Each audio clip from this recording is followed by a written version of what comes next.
food is inherently healthier than light food, or that most of the nutrients are found in the peel or crust.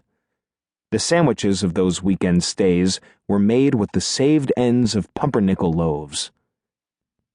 She taught us that animals that are bigger than you are very good for you.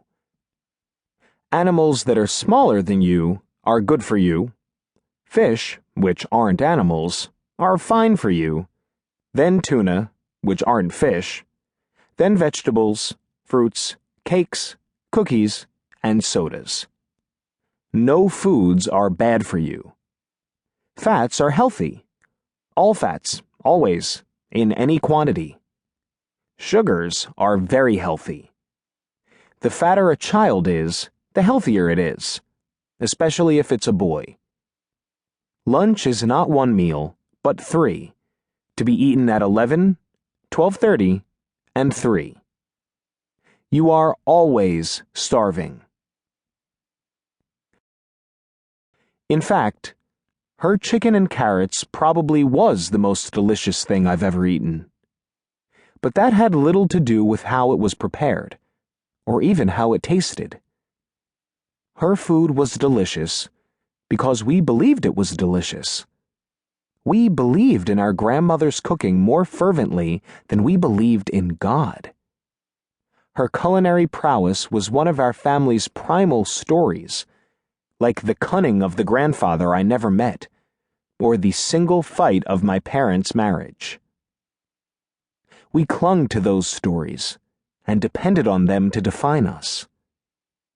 We were the family that chose its battles wisely and used wit to get out of binds, and loved the food of our matriarch. Once upon a time, there was a person whose life was so good there was no story to tell about it. More stories could be told about my grandmother than about anyone else I've ever met. Her otherworldly childhood, the hairline margin of her survival, the totality of her loss, her immigration and further loss, the triumph and tragedy of her assimilation. And though I will one day try to tell them to my children, we almost never told them to one another. Nor did we call her by any of the obvious and earned titles. We called her the greatest chef. Perhaps her other stories were too difficult to tell. Or perhaps she chose her story for herself, wanting to be identified by her providing rather than her surviving. Or perhaps her surviving is contained within her providing.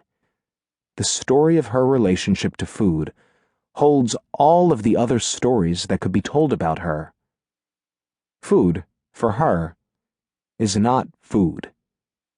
It is terror, dignity, gratitude, vengeance, joyfulness, humiliation, religion, history, and, of course, love.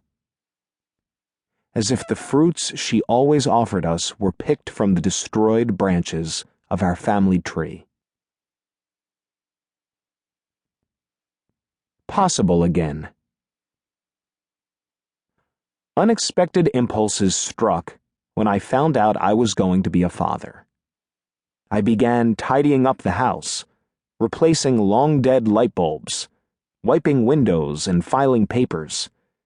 I had my glasses adjusted, bought a dozen pairs of white socks, installed a roof rack on top of the car, and a dog/cargo divider in the back. Had my first physical in half a decade, and decided to write a book about eating animals. Fatherhood was the immediate impetus for the journey that would become this book. But I'd been packing my bags for most of my life. When I was 2, the heroes of all of my bedtime stories were animals.